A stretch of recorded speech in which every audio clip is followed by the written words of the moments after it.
Hi, everybody. Thanks for joining us on Talking with Natasha. I've got Steve Lacey here with the one and only Carl Radke. Thanks for joining us. Thanks for having me. Great to see you. Great to see you. Okay, so Carl, we met at the Jets game. Yep. And then I texted a selfie to Steve. This guy. And Steve is like, you met an all-time legend. Like, right. I have to be there when you do the interview. Yeah, so I got her into Summer House Yes. last year during the season opener because we talk about TV on set. So I'm like, Right. I need you into this show. So I made you watch the first Yes. episode and then you got into it. And I was totally hooked. Totally hooked. And Yeah. I watched the last season, and then we'll go back and forth, and we'll watch on demand, and we'll go back to season 1. Yeah. Oh, boy. So Oh, boy. It's so fun watching you Do you get guys more wear wasted over the years. do you wear It's like I go seatbelts while you backwards. watch reality TV? Because you should buckle up. for I sure. love it. Yeah, I love it. It's a it great is, show. It's yeah. so good. I appreciate you guys. Yeah. it's so great to have you on because you just 3 weeks ago Yeah. opened up Soft Bar and Yep. Cafe in Greenpoint, Brooklyn. How's that going? It's been good. We've been, I think, 16 days open officially to the public. Woo! which That's has a been big awesome. feat. I was Yeah. with the team. We actually have one of my team members here, Jamie, who is our mixologist Yes, and bar hey, manager. Jamie. He's got some samples He's for got us. gloves on and He's everything. got gloves. Like, Yeah, wow. he's mixing But our we drinks had, in the we back. had the team together yesterday for a little bit of training and kind of bringing everybody together. But it's been really great. The Yeah. response has been amazing. The drinks taste amazing. The space, the design, people are really loving just coming and sitting down. We've had a really good so far 2 weeks. Can I say this? Yeah. I've watched it on social media because I follow Yeah. you on Instagram. Yeah. You have met more New Yorkers than all 3 candidates running for mayor combined. The amount of hands you've shaken at the soft bar, the soft launch, the I love real shaking launch. hands. It's amazing, man. I'm telling Carl you. for right mayor. there. Maybe I'll run sometime. You should. Hey, why not? Yeah, Why why not? not? I mean, honestly, I've had a friend joke that I should run for some office at some point. Would but you ever? I'm not a really big political person. I mean, I certainly am aware of politics, but probably I don't see that on my bingo card. But Yeah. me running a New York City Marathon, me getting sober, me opening up a non-alcoholic bar, if you asked me that 10 years ago, I would have said, you're out of your goddamn mind. Okay, so you're running the New York City Marathon Yep. this year. It's in 3 weeks. 3 weeks. Who's counting? How's the training going? Training's been good. I hired a running coach, and I'm taking it very seriously. I'm a part of a few run clubs. Yeah. Release Recovery. Shout out to Zach Clark and Caitlin. Uh-huh. We've been doing run clubs, but I'm also running to raise money for addiction and sobriety and counseling and mental health services, which Yeah. is what Release Recovery supports. That's amazing. So obviously running is a personal goal, but I hope to help people and inspire people. I know it sounds maybe a little cheesy, but No, I think it's important great. to me. It's to really turn my life over to supporting those who maybe aren't comfortable sharing out loud or Yeah. just trying to create less stigma. Is this your first marathon? First marathon. Oh my God. I ran a half in April Okay. in Brooklyn. You can do it. I felt really good. Oh, you did the Brooklyn half. Yes. Yeah. That's a great But there are one. other folks that I know personally that have run the New York City Marathon. Mm-hmm. And I look at them and I'm like, if they can do it, I can do it. Yeah, kind of totally. thing. Yeah, like I ran the New York City Marathon 2 years ago. If I can do it, like, can- you yeah. can do it. I mean, honestly, when I just watch. I probably couldn't do it, but I get the same takeaway. Honestly, when I watch people Yeah, do the marathon, I'm like, right, oh, I mean, I yeah. feel like I could do it. Like, I mean, you know what I mean? Yeah. It's a How lot of hard people are can doing it be? How hard can it really be? Yeah. I mean, I've been training, I got the right equipment. Yeah. I'm actually looking forward to it. I am a little nervous. I've been training really So did you hard. just do like the last 20-mile run and all that? I did a 20-miler on Sunday, so 2 days ago, Okay. and I walked here just fine. How So are your legs feeling? They felt okay. I will Okay. say at a mile 17 and 18, I started to get, I was breathing fine. It's just my Yeah. legs were like losing Yeah. steam. Yeah, But you know what they say, mile 16 is when the race really starts for the New York City Marathon, because that's when you hit First Avenue. Have you done the last 10 yet? I haven't done the full last 10. However, I've been running across the Queensboro. That's I've good. been getting Central Park loops in. Yes, the Been hills. training a lot in Brooklyn. So I've been getting enough of the road, but I need to do that last 10 for sure. Yeah. What's it about running? For me, it's been my mental health. I know that's probably a lot of people's answers, but I used to drink and do a lot of hard drugs. It's almost been 5 years since I've, gotten sober, but the high that I get from running is the best high that I've ever gotten. I love that, I used to yeah. love drinking and doing cocaine and doing hard drugs and like partying, and I thought that was fun. It was and it wasn't, and I had a major problem, but now the feeling that I get after a run, it sets me up all day. Like I'm high all day of like just feeling good. You feel good. Feel better. Yeah, the endorphins. All of it. it's like a weird, I never really knew that it would happen, but Yeah. it's been We got to get Steven to running. the runner's high. Well, you've been running. We got to get you to do. But I will say the other part has been Yeah. the community of people. And I know that maybe sounds, again, lame or cheesy, but the amount of folks I've met in New York that are running or more wellness focused. Yeah. Surrounding yourself with people that are healthier and more mindful, it's just also been helpful to just living a more No, for sure. well-rounded Community is the lifestyle. key to everything, honestly. Like, yeah. You got to find your tribe. You got to find your That's people. right. And runners, for the most part, a lot of them are sober, which has been awesome. Well, you have to be. I honestly, when I started training for the marathon, I stopped drinking only because I couldn't afford the way I felt the next morning if I was going to do 10-mile run. Yep. I just couldn't be hungover. I couldn't feel like I was lagging or anything like that. Yeah, alcohol will kind of destroy all the progress you might have made. And again, I'm not going to sit here and totally shoot down alcohol. Everybody can decide what's best for them, but the data and science is telling us that alcohol actually is not what we thought it was. The U.S. Surgeon General came out with a study in early January. It's in the New York Times. Highly recommend anybody to read it. Alcohol is linked to 7 or 8 different types of cancer in your body. Yeah. There's no amount of alcohol per week that is healthy for you. Right. Not the one red wine a day. That is not a real thing anymore. 0 alcohol is the right amount of alcohol for a healthy lifestyle. I just want to say one thing though. Joe Strummer from the Clash did do a marathon wasted. Love that. So, but we're not recommending. No, I saw a guy that smoked a cigarette the entire run. Come on. That's a I lot. saw another guy that drank a beer every mile. I can't Yes. believe you see him do that. They do seen that shots one. of Fireball. I'm like, I don't know how are you even standing up for this. But you know, Ridiculous. I understand what you're saying. Yeah. I think if you really Yeah. want to succeed in the marathon, you might have to. You got to level up. Yeah. Yeah. You got to maybe reduce. You know, so when I kind of rewatched Summer House and went to those earlier seasons, God. the Carl that I saw there is not the Carl that's sitting right here. Yeah, it was me, but the lights were on. Nobody was home. You're always a good person, though. You know what I mean? It's yeah. like it's just right. That was one Always part a of you. good person. It was just a different side of you. Is it hard to watch some of those episodes? Yeah, I'll say I've seen recently. I point at the TV like it's playing right now, but Bravo will replay previous seasons at times. Like you'll see like an old episode of Summer House. You see a block of old episodes. Yeah. I get sent pictures or someone's watching it and reminded of something maybe very tragic or difficult. Yeah. For example, my brother passed on an episode, and I've had people, even as of last week, hey, I just watched that episode. I'm so sorry about your brother. I mean, that was 4 years ago. Yeah. It's still amazing that they connect with it, but there's difficult moments, there's embarrassing moments, there's a lot of guilt and shame. And that's from 4 or 5 years ago, and people are watching it live thinking it happened right now. You're right. Yeah. Right. Seeing myself drunk, not in a great place, not slept well, I just look haggard.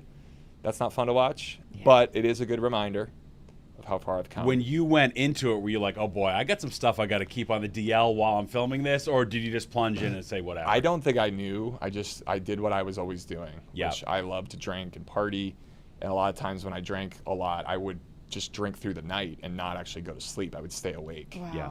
And with the filming and everything we did on Summer House, I didn't know what was ultimately going to be happening. So I just lived my life, and they just followed it. And did you know anyone in the house that we know from the cast of characters prior to it? Oh, absolutely. You did? I knew Kyle, and I knew Everett originally. Oh, yeah. And the true story, I was in the Hamptons the summer before. I had done a house with some friends. Kyle and Everett and some other friends did a house. I think Lindsay and the twins were there. Oh, yeah. I interacted with them. There's photos of me with Lauren from the summer before Wow. at a bar in the Hamptons, really drunk, that she had that I didn't remember. That's so funny. I also had met Kyle and Everett that summer, and we became friendly after that summer. But fast forwarded about 6-7 months, I had caught wind of them doing this whole thing in the Hamptons from my dentist, Oh my who's God. friends with Kyle and Everett too. No joke. My dentist used to be on 61st and 5th.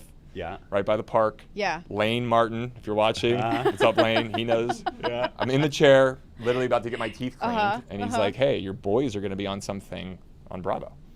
I'm like, "What? What are you talking about?" He's like, "It's about the Hamptons and some show." And I was like, "Oh, cool." So I, in the chair, write Kyle and Everett an email. "Hey, boys, what's this whole show about?" I'm with Lane at his office. Kyle and Everett wrote me back. I got on a call later that day with Kyle, and he's like, "Yeah, like basically, we're doing this show where they're going to follow us around in the Hamptons, doing what we normally do. Are you free?" I said, "Yeah, let's do it." Did you get like free rent out of that, or how does that work? At the time, it was more just we were doing what we already were doing. Yeah. And Kyle's a really smart guy. His one comment to me, he may not remember that he said this. It's 11/11, by the way. Make a wish. Yeah, make a wish. Nice. Make a wish. Kyle said, "Have you ever heard of Bethany Frankel?" And I said, "Of course." And he's like, "She came from a Bravo platform." I knew about Skinny Girl. Yeah. Yeah. I'd seen it at Costco and Whole Foods and like these big stores, and I was like, wait, that was from a reality show? So you saw the potential. Kyle said to me, this isn't just about getting drunk. Of course, it kind of is. Yeah. Yeah. It's about a platform and what could we do with this? And Kyle was always an entrepreneur. Yeah. He, at the time when I first met him, was building another fitness concept and what would later now become Loverboy after that fitness concept, which is like Kyle was an entrepreneur and he saw this opportunity while we were having fun on the show. What we were drinking on the show became a big topic of conversation. Right, Kyle's like, I need 50,000 crates of Loverboy. Well, we for were this drinking season. sugary stuff that was being sent to us for free by brands. Not yeah. that Bravo doesn't pay for we buy our drinks and buy Yeah. our food. They don't even get you a They don't cleaning get you lady. You're always cleaning up. They do clean up a little bit. Do We're they? supposed to Yeah. clean. We provide our own food and beverage. Now, when we Yeah. go to a restaurant, they do. All of that Uber Eats is you guys. Yeah. All that McDonald's Yep. and. I, true story, have ordered McDonald's accidentally to my New York City apartment, thinking I've ordered it to the Hamptons. So like 10, 20 burgers. For 20 people, Yeah. I ordered, and this happened not that long ago. I came back from the Hamptons that weekend on a Sunday afternoon, this large bag sitting outside of my New York City. You know what? I bet it being McDonald's, it was like perfectly Oh, preserved, yeah, it tasted still exactly the same. eatable. Yeah. There was like a fillet of fish in there for another guest. Oh and my someone's like, I bet the fillet of fish is still good. Oh my god. Oh my God. You know, so you basically grew up on Summer I did. House. I started when I was 29. This person right now is 40. Yeah. It's crazy. So it was like 16, 17 around then, right? We started the first summer in 2016. No kidding. Yeah, I was 29. I worked for a medical device dental company at the time. I was doing outside sales. I had a company car. My territory was New York City and New Jersey. But I was a party boy, loved to have a good time, and was working really hard in sales, but also doing what I did on the I used weekend. to get so stressed because it'd be like the end of the weekend. Oh. You'd be like partying, you'd be like, oh, I haven't hit my quota yet. And like that to me, that's like Sopranos level of stress. I'm like, oh my God, what's he gonna do? He must be bugging out so hard. Those Monday mornings after a big weekend. Oh, I so I brutal. can still feel that Sunday anxiety, scaries. and then you're coming back down to Yeah. 495. You approach the Midtown Tunnel, and then like all the rush hours heading towards Midtown, and you're like, Yeah. back to what did I reality. just do? Yeah. But Yeah. I feel very lucky. It's been a really cool ride. It's allowed us to build businesses and promote some of our personal stories. Certainly, I've been through a lot that, I mean, people have asked, like, thanks for, showing that on the show. And I'm like, if I could have picked to choose what I wanted to show you, I would have. Trust me. Yeah. There's plenty of things that you are appreciating me for showing that I didn't want you Do to know. you have any leeway where like, listen, man, I really need you to cut that part out, like with the edit or anything? No. No. And, I know- do you find that the producers, do they like manipulate or things not the way that it seemed? Or have you ever run into any issues with that? Because I know like Yeah, I The mean- Bachelor, there were problems like that. No, I mean, our show's very different. I think that's why there's no competition. Yeah. So like when we're compared to other shows, like a competition style Got it. show, it's Yeah. no one wins the show. Yeah. It's a true reality about a group of friends that Yeah. live together and work together and all that good stuff. But Yeah. no, our show's very unscripted, which is why I Yeah. love doing it. I know you don't want to do like too much of this, so we can move off this. Yeah, in a I know. I'm not second. really supposed Yeah, to talk I about know, summer. I I know, thought we were I know, talking about sorry. soft We're part. just- That is my We're question just, for this. We're just So, geeking out. No, because okay. you do it in the summer, but it airs in the winter. Like, can you admit you did this last summer? Were you on the show last summer? How does that work? Or do they make you not say that? And then how do you keep that secret? I was in the Hamptons all summer. Okay, that's I'll all say you can that. say there. Okay. And if I wasn't doing it, you would have heard otherwise. Mm-hmm. Right, people make their announcement. Like, Paige didn't. Yeah, like I said Yeah. anything about Okay. not being on it? Yeah. No. Right. Yeah. Okay, cool. How Yeah. do you then go from like you've got a business that focuses on not drinking, right? You're a soft bar. Yep. And then you're on a reality show that promotes drinking. How do you I would say I don't think it promotes drinking. I think it there's an element of yes, like that's what's expected, but I think what's cool about our show is it's pretty normal for current times to have a group of friends where one or two people aren't drinking like they used to. And sure, the show, yes, it was a show about a group of friends that live together and party, but there's never been like oh, he's not drinking, so he shouldn't be doing this. Yeah.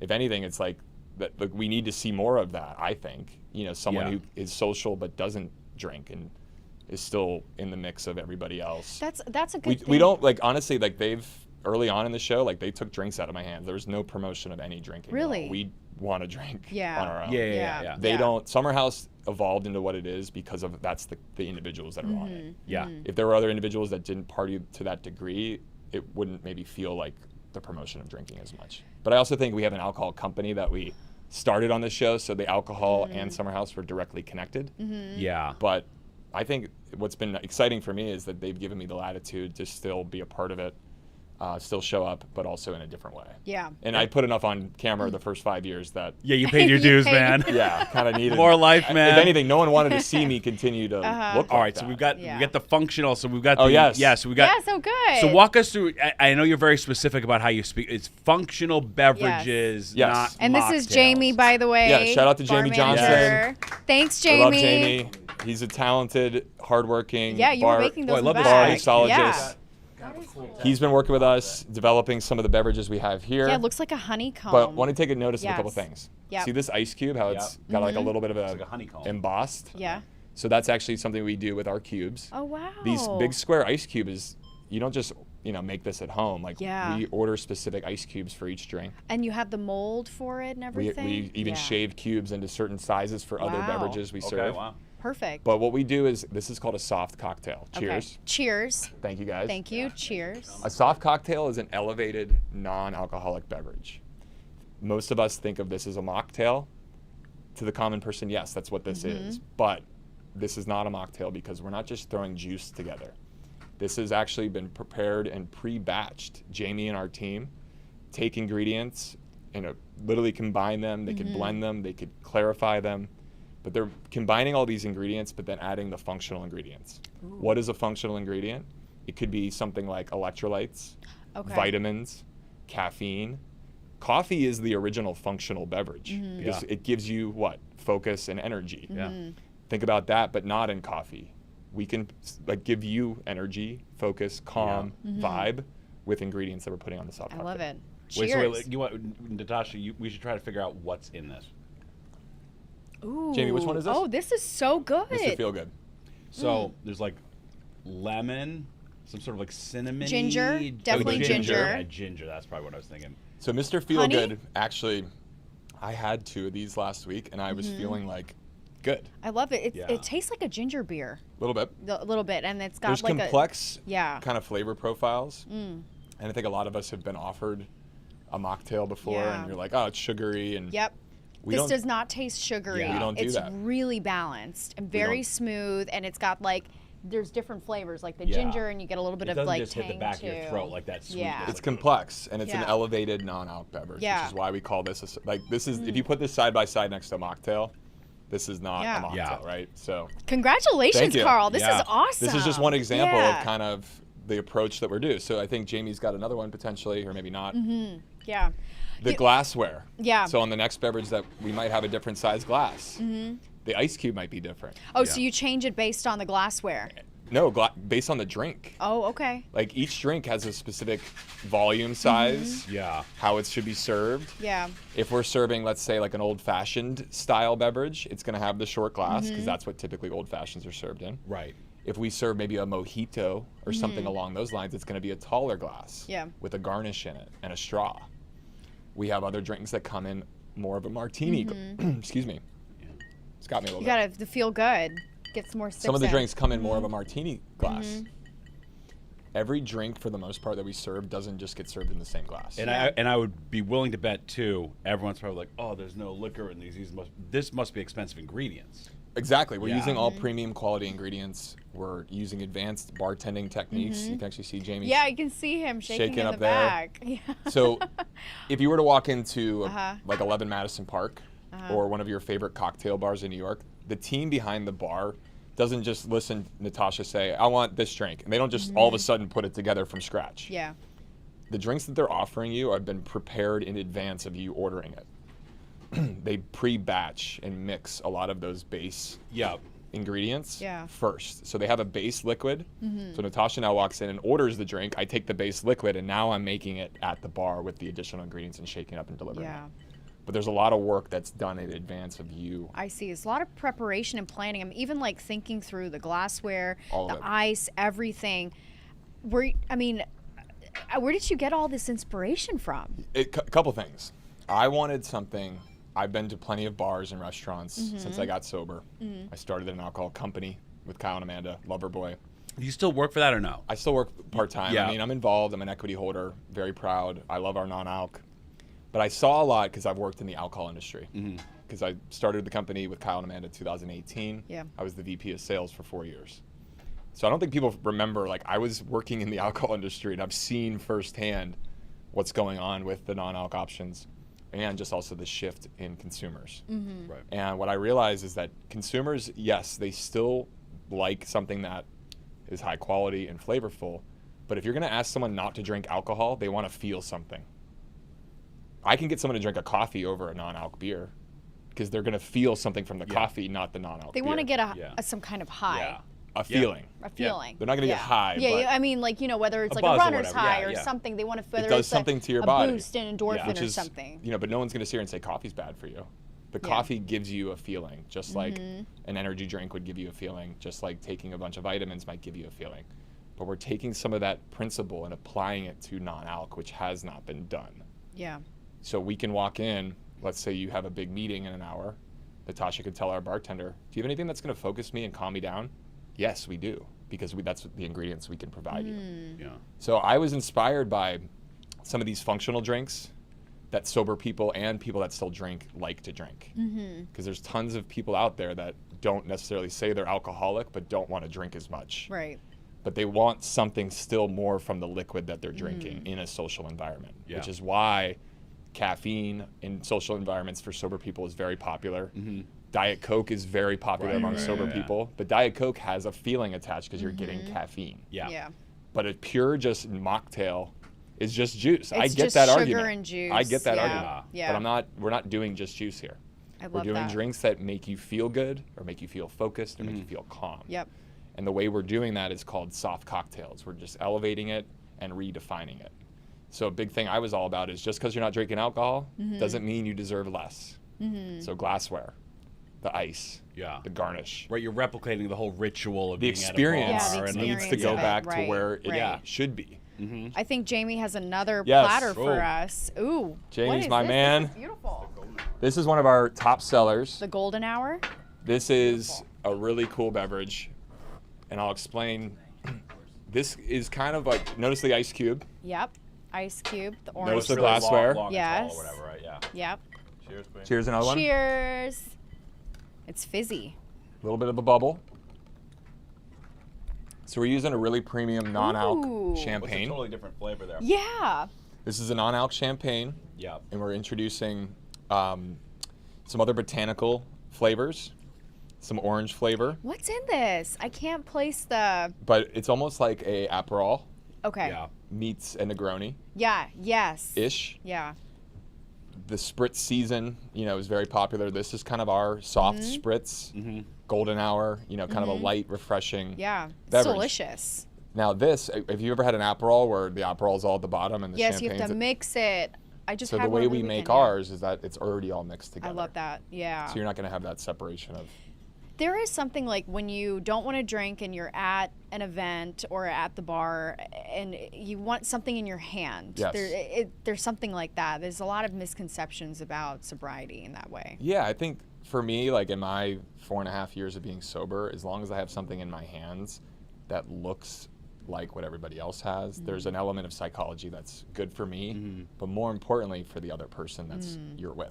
Because they look at you and they're like, oh, he's got a drink. Right, and you do realize no one cares what anyone's doing but themselves. Totally. But so if you I'm, have holding this if I'm holding a Poland Spring bottle of water at a Yeah. party, Yeah. it just signals, oh, he's driving or he's Yeah. like boring tonight. Yeah. Right. So I really wanted to kind of elevate this experience where it Blend in, doesn't, yeah. you don't even know. It Yeah. doesn't matter. Are you seeing like now that you're in the non-alc business, are you seeing a cultural shift in more people wanting to be sober curious? Absolutely. I mean, there was another study from like a month ago, Gallup poll, 54% of Americans say they want to drink.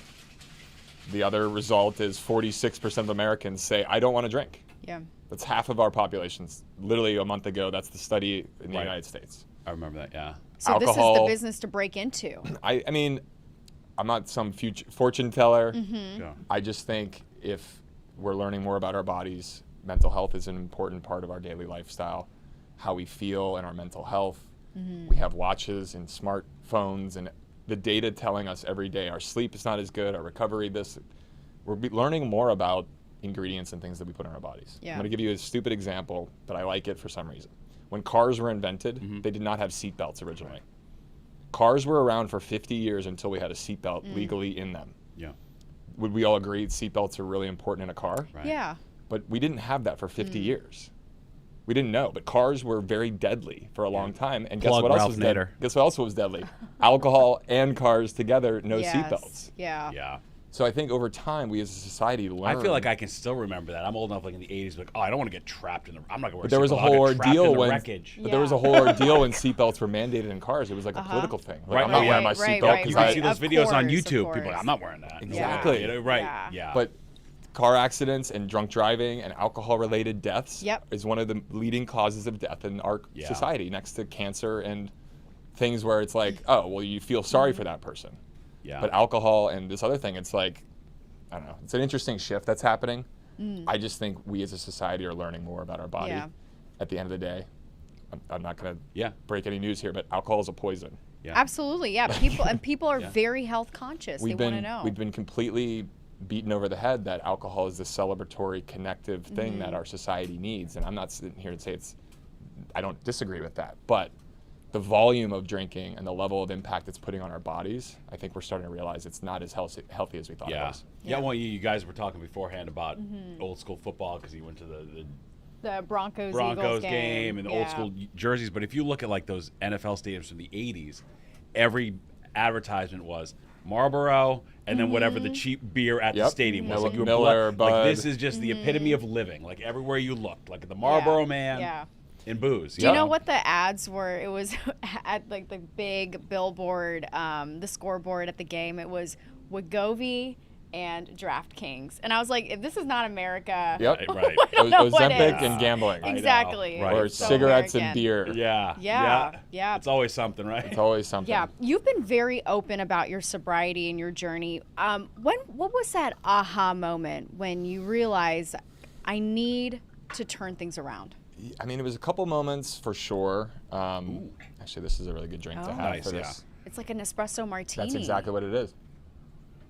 You got our attention. I'll answer your question in a sec. I want you guys Yeah. to check this Let's out. talk about it. This is another amazing drink that Jamie put together. This is called the Tonka Noir. Ooh. So we use an espresso in here, but it's not a coffee espresso. We use a mushroom coffee espresso. Oh, cool. So there's actually not going to be that jittery, anxious Yeah. kind of hit, but you will get an energy.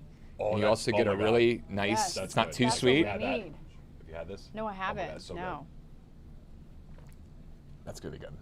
Yeah, so I hear a lot. Right. So Oh, I like this. I'm interested about the mushroom coffee chaga. I've heard a lot about Yeah. it.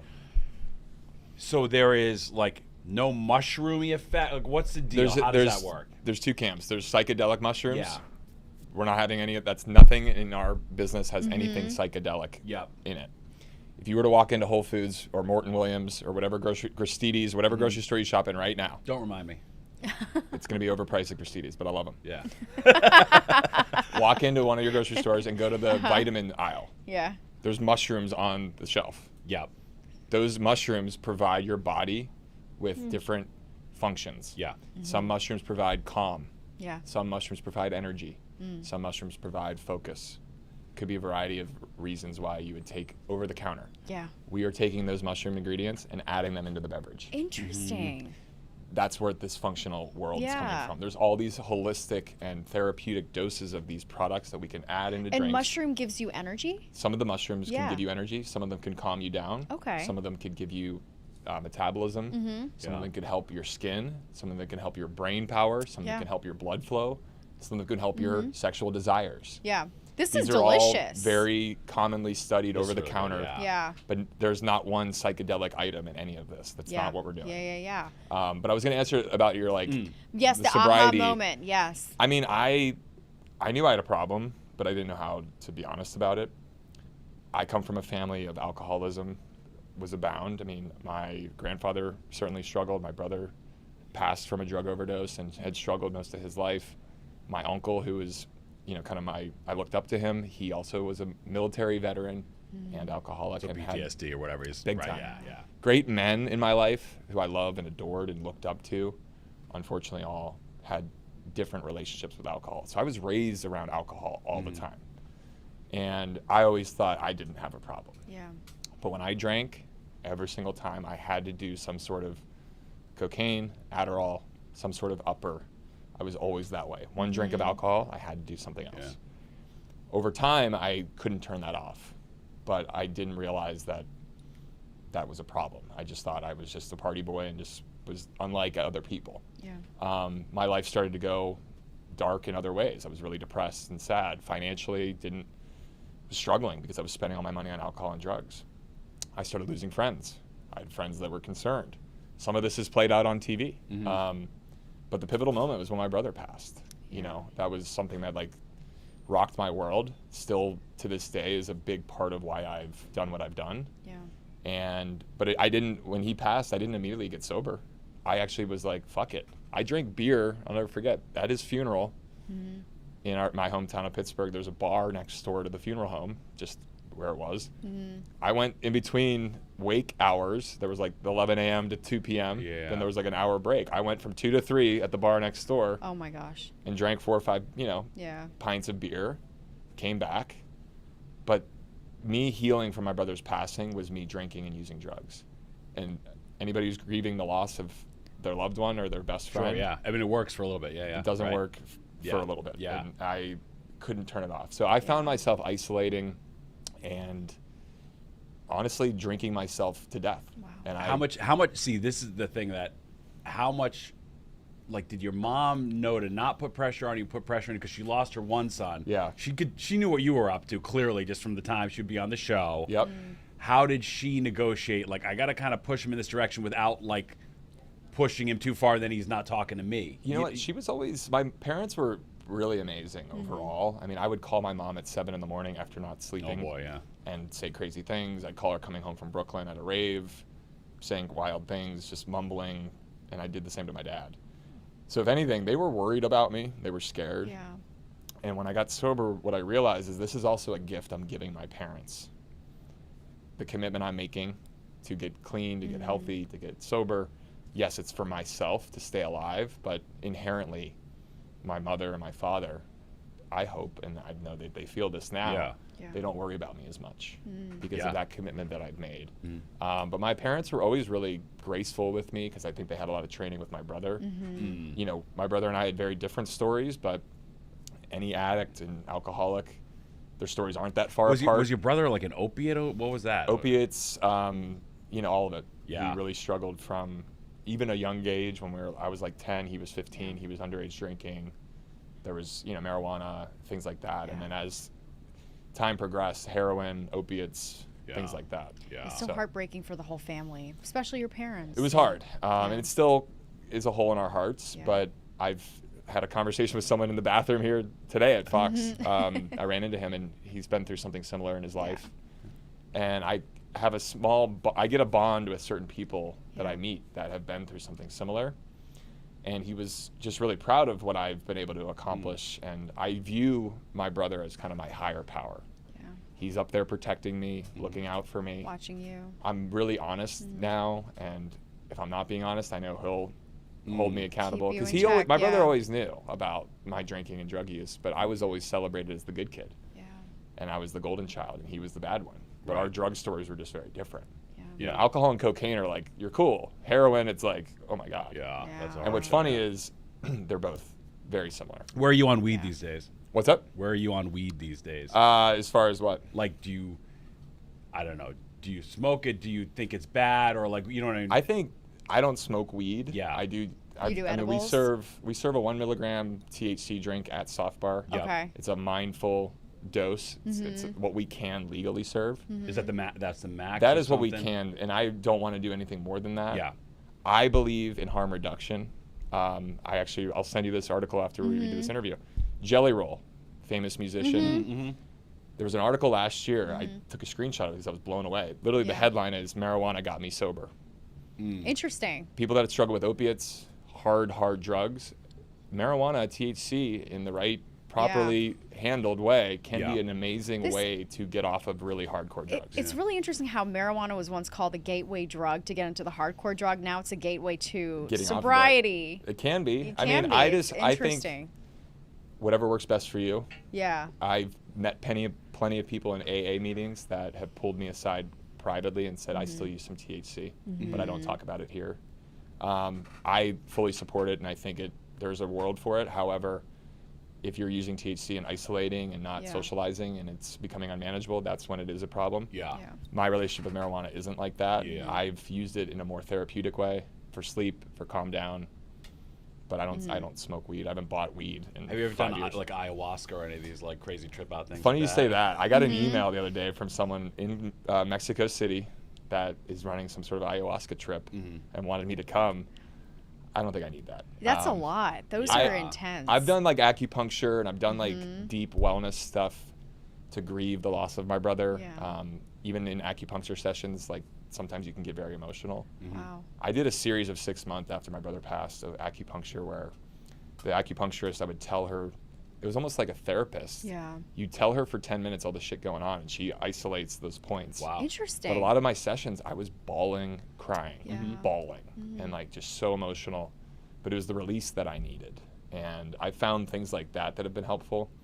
But I don't take any prescription pills. I used to abuse Xanax and Ambien. Because as you would imagine, drinking and doing lots of cocaine, just trying to find ways to calm down, that was the cycle I was on. So I have not taken any hard drug, put anything up my nose, or had a sip of alcohol in almost 5 years. Do you go to AA? I still go to AA. And you have like a sponsor? Yep. And do you sponsor people yourself? I haven't sponsored people directly. What I do is I introduce people to sponsors.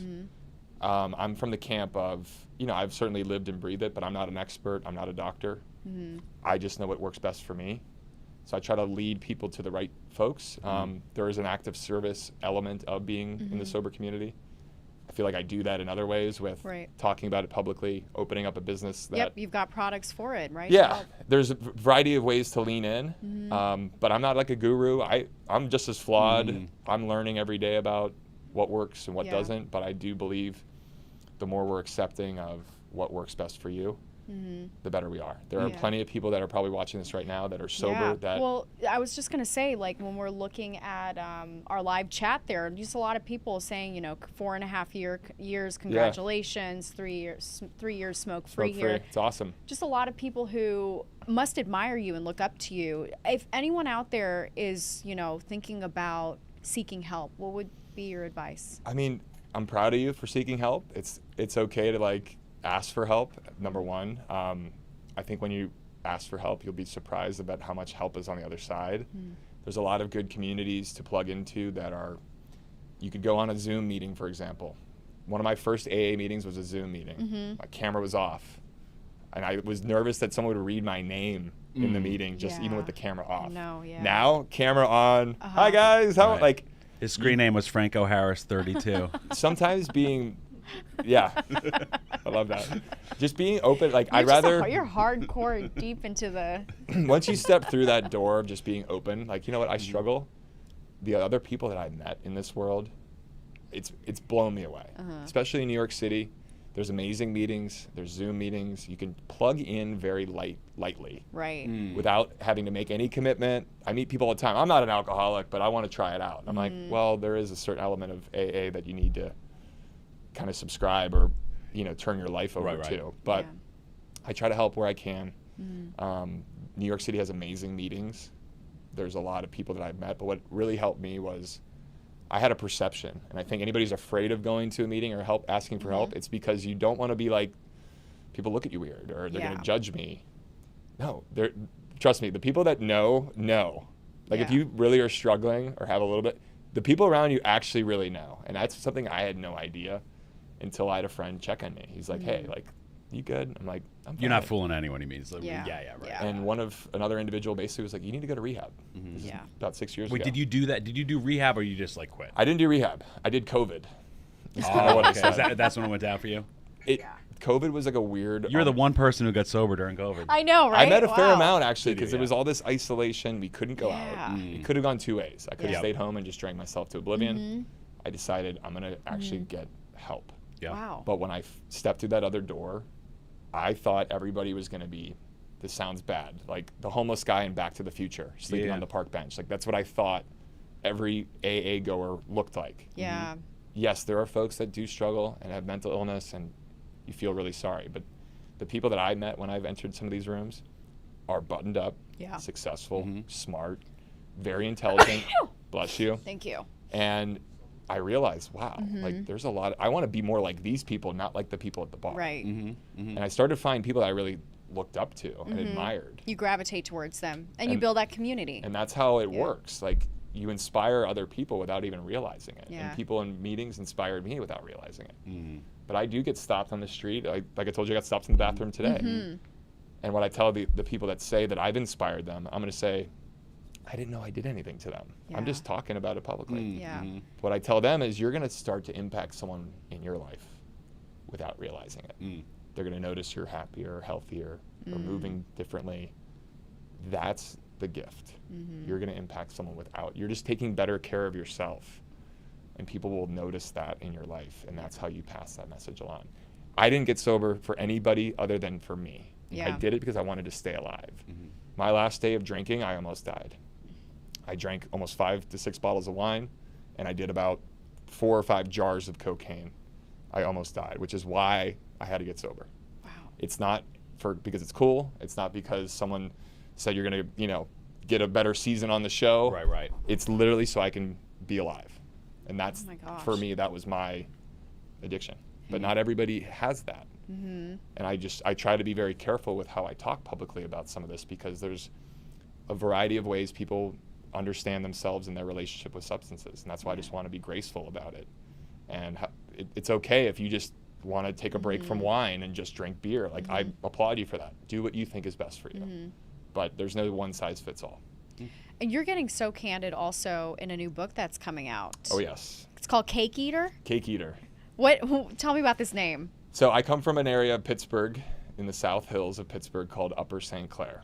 My People father, from Pittsburgh love being from Pittsburgh. Yeah. Oh yes. Well, people in Pittsburgh, it's like there's like a pride element. There's like it's a smaller community of people, but there's something about growing up there that it's blue collar, hardworking, just salt of the earth, good people.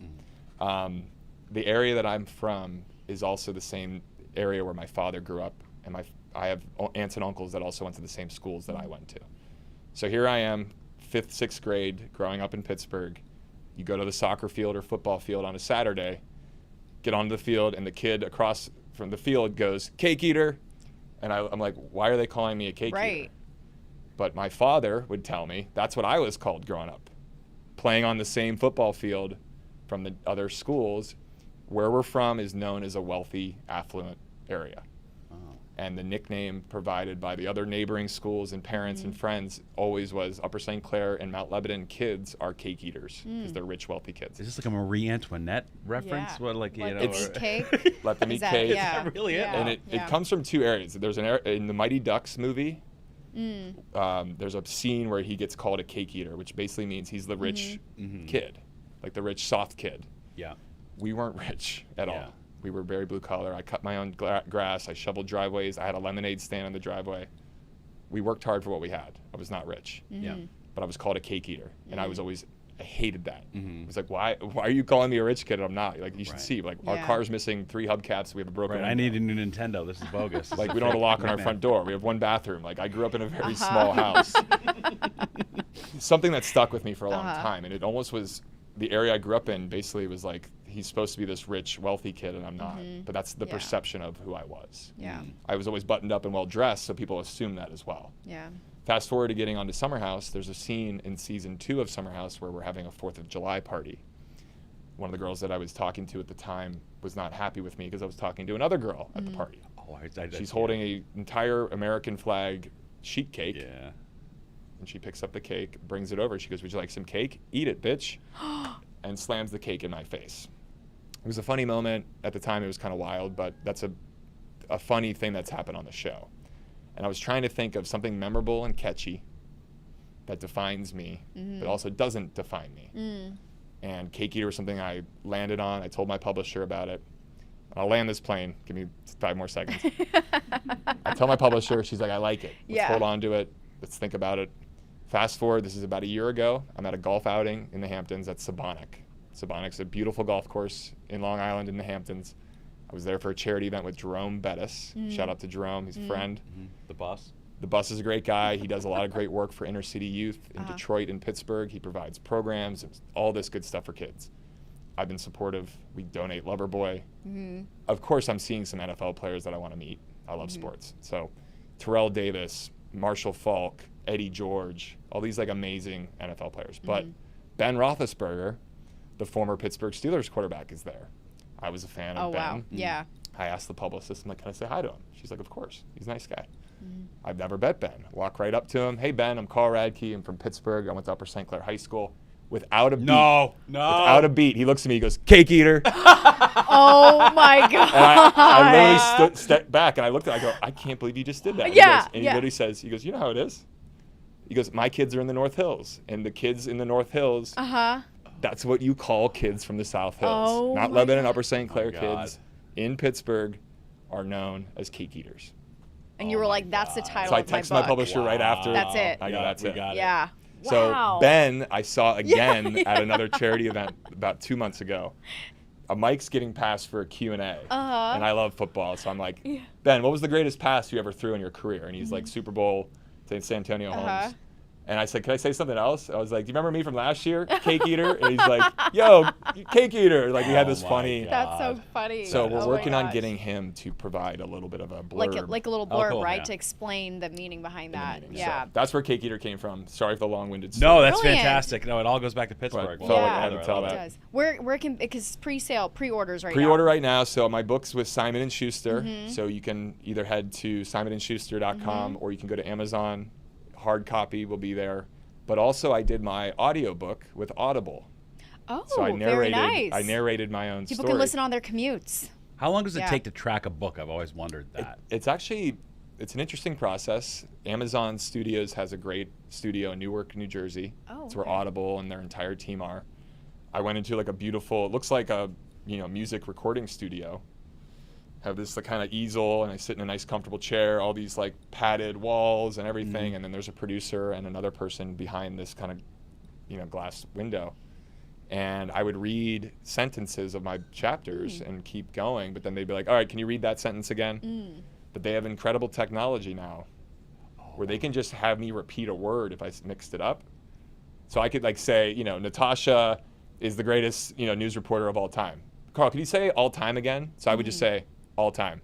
And then they'd play it back for me, and how I said it all, it literally sounds like I said it in together. one. Wow. So the tech is really good, but I did spend about 6 days. So you still do have to read the whole book, though. You do read the whole book. Okay. And I went in, I did 6 sessions already. I'm doing actually another one tomorrow to finally wrap it all up. Yeah. Wow. There's a few edits and a couple final details. But there's 2 different audiences. There's hard copy people. Yeah. And there's audio people. Yeah. Yeah. And then there's people that do both. So it'll be interesting to see, because I think the experience of my story with me reading it, and because I've been on television for 10 years, I think will be a really cool way to... It's like very emotional, very intimate. Yes. You're listening to the story with the voice. Totally. And I think people that have either seen me or heard me, it'll be an interesting way to kind of hear about what I'm doing. And there were moments where it was hard not to cry, I'm not going to lie, because I talk about my brother, I talk about very difficult things I've been through. It just felt important to share more of my personal story that led me all the way to Bravo. Yeah. You guys mostly know the Bravo part of it, but there was a lot that happened and shaped. A lot of us have our childhood traumas that we don't ever really fully understand. I've been doing a lot of work on that, and there's a lot of things that had happened when I was very little that make a lot of sense why I drank and partied and why I was insecure and why my anxiety is high and why I have depression and why I have all these things. But once you understand yourself better and you heal, it's just allowed me to really know myself. And that has been really important work for me. I'm looking forward to the book, Carl. Yeah. Before we go, Yes. I want to end on a fun note. I want to do rapid fire running edition. 'Kay. Me and Steve last night workshopped these on the 10 o'clock news Love that. during the commercial During breaks. commercial breaks. Yeah, during commercial breaks, bosses. All right. Favorite hype song on your run playlist? Ooh.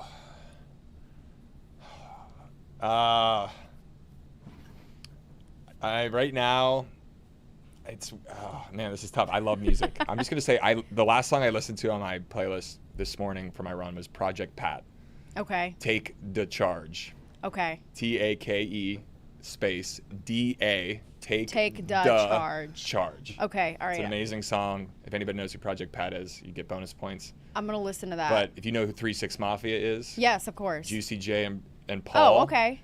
Project Pat is the older brother to Juicy J. No way. Yes, people don't realize. Okay, so that's got that's the ultimate but hype. Memphis rap is Yes. hardcore. I love it. Yeah. Good beats. Key Glock. Yes. Key Glock, Glorilla. Shout out to Young Dolph, or R.I.P. to Young Dolph. Shout out / RIP. Yeah. His music still plays. Right? Yeah. Sadly. Memphis rap is sick. Some It's really so good rap. good. It's hardcore. Okay, favorite post-race menu item at Soft Bar?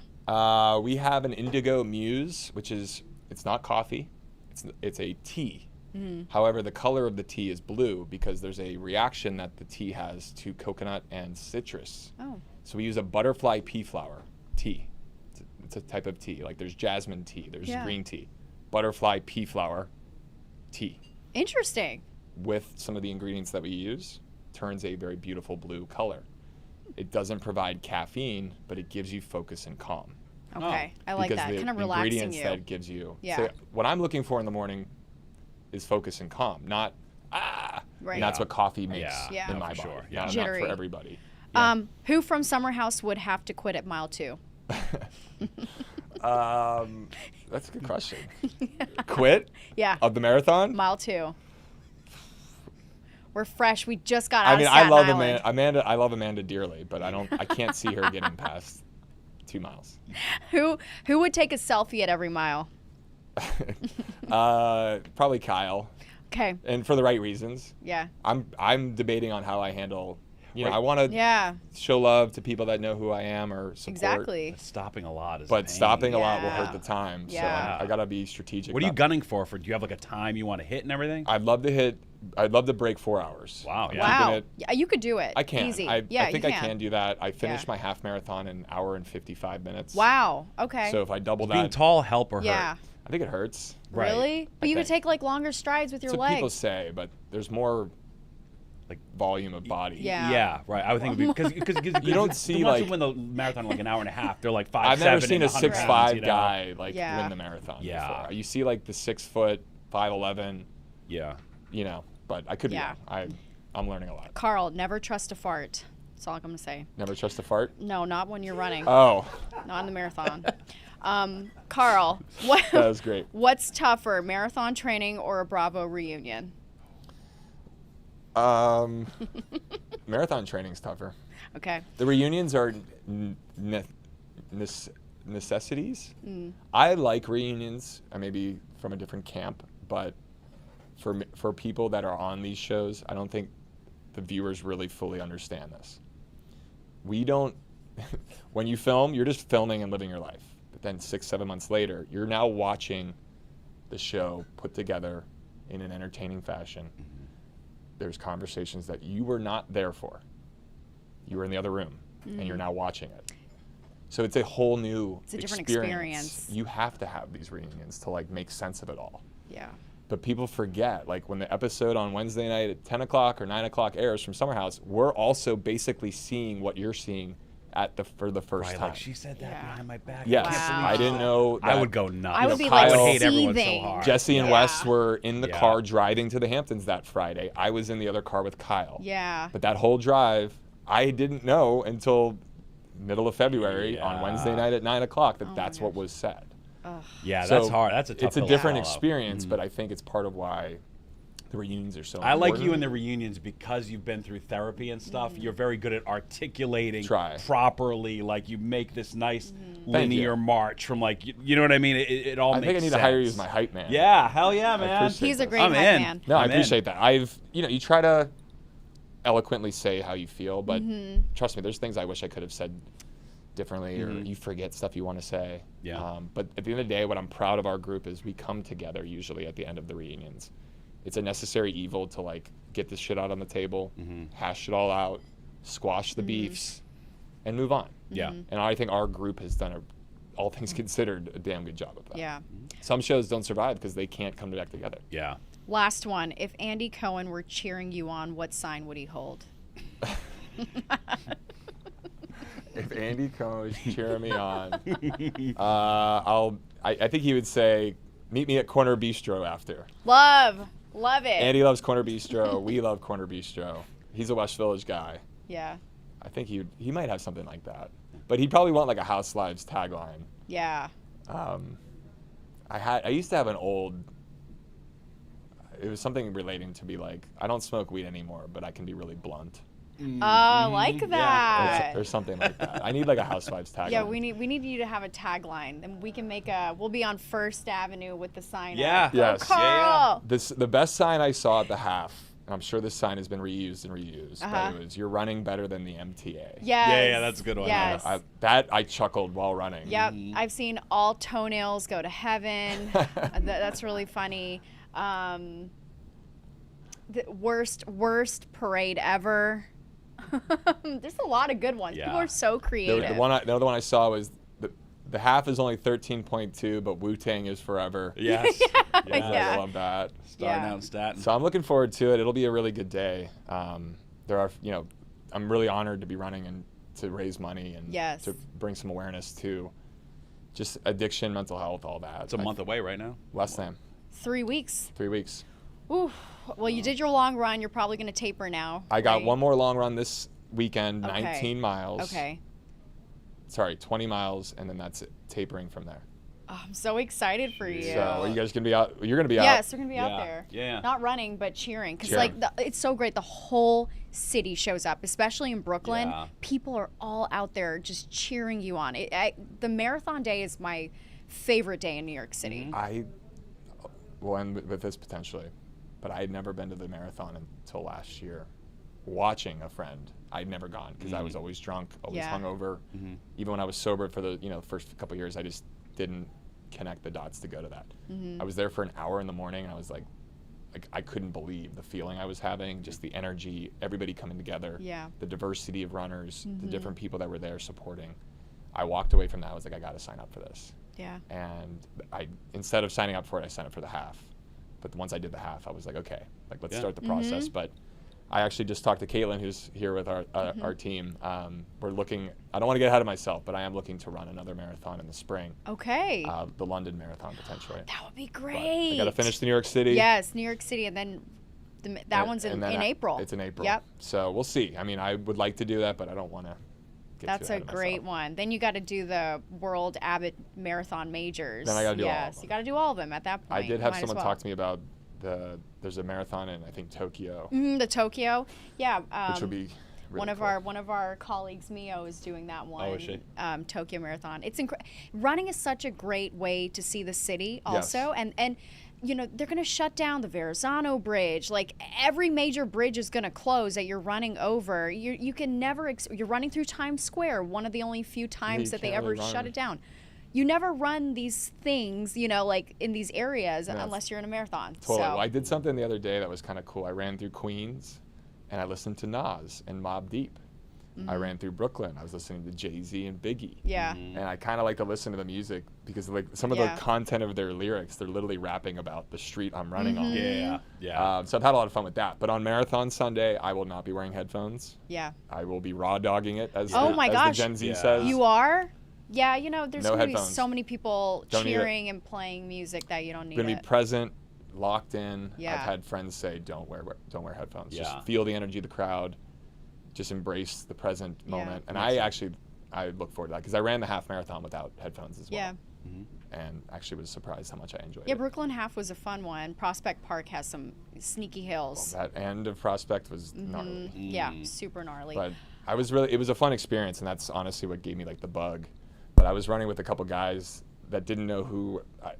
I don't think of myself as anything. I'm just a regular guy. There's 10 million people that live in New York City. Like no one really cares. Like I'm just a regular guy. I'm running the Brooklyn Half. Minute in, the crowd is there, and people recognize me, and I'm getting Carl, and I'm like, waving, and after like 2 or 3 miles in, a guy that's near me, he's like, who the fuck are you? And I'm like, nobody, man. He's like, why is like while we're running, he's like, why is everybody saying your name? And I said, I'm on a reality show. And he's like, what show? And I'm like, I don't want to talk about this right now. Yeah, right. I'm running. Yeah. We're Oh my running. But for the most of that 13 Can I point, take a selfie for my wife? I bet she knows who you for are. most of the 13 miles, people were saying my name, which is amazing. I'm Yeah, like, so it's incredible, grateful. yeah. But to the other people that weren't aware, it was just bizarre. They were like, why? They couldn't wrap their head This guy around must it. be on the nets or something. Who's Yeah. this dude? 6'5". So Yeah. I had a lot of fun with that. Nice.